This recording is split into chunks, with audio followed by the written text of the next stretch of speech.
On an afternoon in November 2007, a corporate jet waited in a hangar at Salt Lake International Airport. Its 4 passengers, scientists and executives from a global pharmaceutical company, were locked in negotiations with 3 men in a nearby building. They started getting on the phone about noon back east, and they kept doing that, and about 2 o'clock they walked in the room and said, okay, we're convinced you've got something here, and it's significant enough that we will write you a check big enough that you won't want to talk to anybody else. And I said, what's the catch? And they said, you've got to shut it down. And I said, shut what down? And they said, you've got 135 people on this product right now, shut it down. People have problems all the time and they deal with them as best they can. You're gonna have to walk away. And that kind of took us back a little bit. In fact, I said, that seems a little harsh to me. And they said, you want to work with us, you walk away. We said, well, we'll let you know. Virtus is a pretty impressive guy. If you really get to understand his background, he is the top of the top in terms of CEO material for America. I've known Virtus for over 25 years, and it was apparent to me immediately that here was a very special man. A man that had wonderful ethics, great business strategies, enthusiasm. There was no question that this man was going to be a huge success, and he is a success. Virtus retired from Kraft at age 57 and moved to Park City, Utah. We thought he would take retirement seriously. He did not. Shortly after doing some service for our church, he was asked to run a biotech company. He had a lab in Southern California, 5 PhDs reporting to him, a series of master's or graduate students as well, all doing work for him there. And he ran that for 4 years, and we thought he was done. But Virtus Norton was not done. Through his son Tyler, Virtus was introduced to another biotech company and invited to become a member of their board. I recall coming to the house one afternoon only to find books strewn about his desk, chemistry and biology books, and I said, now what in the world are you doing now? And he proceeded to tell me that he had been invited to sit on the board of this company that had an incredible technology. And I do recall him saying, but they don't know exactly what they have. And that's an invitation to my dad. He's going to figure it out. He's a puzzler. I was intrigued until they told me it was made from salt water. And I told them this doesn't sound right, and you're going to have to convince me it's real. They said, well, we can do that. They said, we have a lot of research, and we'll give you some of the best research. You can look at it. And after running a lab and having my association with these people for 4 years, I knew what to look for. And I went through the science, and it was good, defensible science. But I told him, I said, you know, they have something here that they don't know what it is. And it's a lot more than they think, but they haven't figured it out.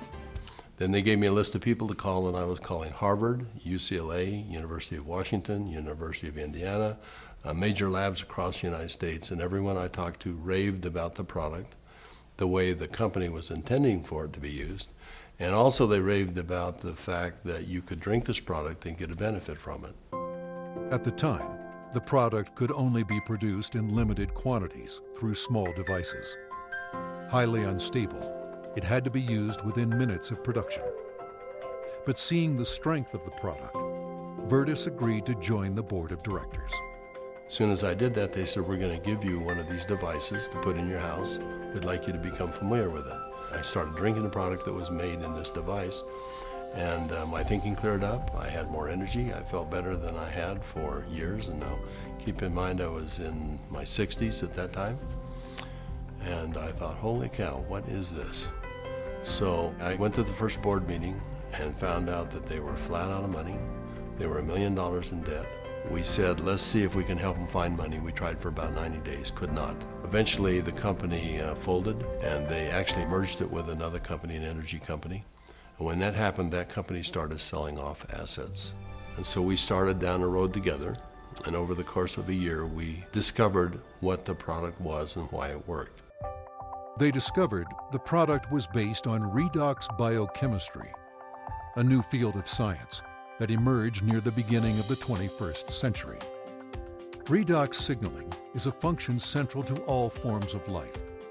Redox signaling molecules are created within every cell of the body and are vital to the immune system and to cellular repair and replace mechanisms. As one gets older, the body's ability to make these molecules decreases, a function of aging. The product provided a replenishing source of the exact redox signaling molecules the body creates, and in the same balance, enhancing cellular health. Knowing the product's shelf life was essential, Virtus challenged a team of researchers, including Dr. Gary Samuelson, to find a way to stabilize the product. We didn't know if it could be done, and we bought some equipment and kept making product over and over and over again, and we'd run it through the computer. And finally, after months, he finally came in and said, "I think I've got the product stabilized." And we started testing it and found out that he had, in fact, stabilized the product. After stabilization had been achieved, Virtus met with a group of university scientists. We had told them that we had stabilized this mix of molecules, and they said, "No, it can't be done." And we said, "No, we have done it." And they said, "No, it can't be done." And they were so adamant that they were slapping the table. And we said, "Well, wait a minute. We'll come back tomorrow and show you the product." So we took the product back the next day, said, "This is stabilized redox signaling molecules, both positive and negative molecules in the same bottle, stabilized." And they said, "How in the world did you do this?" So one of the big breakthroughs is the fact that we can stabilize molecules that you're not supposed to be able to do that. The molecules in ASEA are supposed to be fleeting. They should all return to salt and water in just a matter of minutes, and they don't. Meanwhile, Virtus's son Tyler had arrived at the pinnacle of his career in the financial services business. His father took occasion to explain to him the technology he had acquired. He said to me, "This is the product." He reminded me it was made from salt and water, and I was very concerned.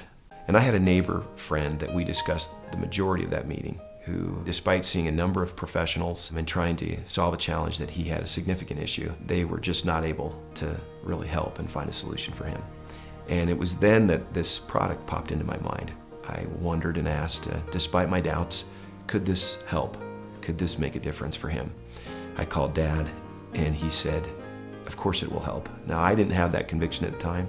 He did, and he was willing to get some of that product. We got that product to my neighbor, and from that point forward, I felt confident that I had done my part. And given that I was still doubtful and even fearful, I kind of washed my hands from it. I think it was 3 months later when I received a phone call from the leader of our church, and he said, "Are you sitting down?" And I said, "Don't start a call like that. What's wrong?" And he said, "This is good news. Are you sitting down?" He proceeded then to tell me that he had just received some very good news, that my neighbor, whom we had given this product to months earlier, had received word that he was in fact improving and had improved a great deal. Of course, the question going through my mind was, well, did he drink this stuff? And that was what my church leader told me. He says, "That's why I'm calling. He drank all of it, and he's confident that it's had a huge effect on his situation." I called my neighbor, and I needed for him to tell me what he had experienced. And he was quiet for a minute, as I recall, and said, "Do you have any idea what I think this has done for me and for my family?" He began to tell me things that I've now heard multiple times over from people across all of North America, and how this product helped him and made a difference for his family. Frankly, this was a problem for me. This became a problem for me. It was my first indication that this could be real, this could be meaningful. And I started to question kind of what I was doing, and feeling a need to get this product out to the world, watching the impact it was having. And I ultimately resigned in May of 2010 from a significant job, the job I'd spent the better part of 17 years getting to. And it was born of this sense and feeling that this product needed to be given to the world. I've known Tyler Norton for now over 20 years. He is a person who demonstrates integrity in all aspects of his business. He is able to motivate people to do things that are even beyond what they think they can do. Now that the product was stabilized, Virtus began studying distribution models. retail, direct sales, internet, and network marketing. So we decided to find 40 people and create kind of a focus group, and we started giving it to them. We did that for about 2 months, and we said, let's go out and find out where we are with these 40 people. So when we went out and contacted them, we found out that the 40 people had turned into 135, and the product had been shipped to 20 different countries without our knowing it. And we said, well, we've got the answer we wanted. People will, I think, buy this product. When they determine that there is a perceived health benefit, they'll buy it. ASEA LLC opened its doors for business in July 2009 with just a handful of independent associates. Today, there are tens of thousands, and their ranks are growing exponentially every month. In 2012, the company announced its entry into Europe, the first of many international steps to come. We had a huge group of people that came, very impressive group, and a lot of people coming up talking about what ASEA had done for them personally. But at the end of the meeting, they invited me to come up and gave me a small treasure chest. Wasn't very big, but as you open up the treasure chest, it's filled with letters of gratitude and thanks. It meant a great deal to me. So we came back to Salt Lake City, and I asked our people to go out and find a treasure chest, which we have done, and we have it in the office, and we continue to add letters to it. I have the privilege of going around the country and talking to people about this product. And it's not uncommon at the end of a meeting to have a group of people line up and want to tell me and really thank me, but more thank my dad. And as they tell their stories and I get a chance to look into their eyes and sense their sincerity and the realness of what this has done for them, more than once I've had to step out of the room and find a corner in a hotel somewhere where I could compose myself and get myself in order after hearing how sincere and thankful they are for this product. You know, we started off looking at this as a business opportunity, and as we progressed, it became more of a sense of purpose, but it's much more than that. We're creating a culture here. We're creating a family. I believe that the heart and soul of this company is represented in our associates. Our associates becoming is as important to us as them making an income. I don't believe you build checks. I believe you build people. And perhaps one of the greatest blessings of my time here at ASEA is embodied in these marvelous, enriching relationships with wonderful people. People that are desirous to improve their lives, share something meaningful with others, make a difference in the world, and become more.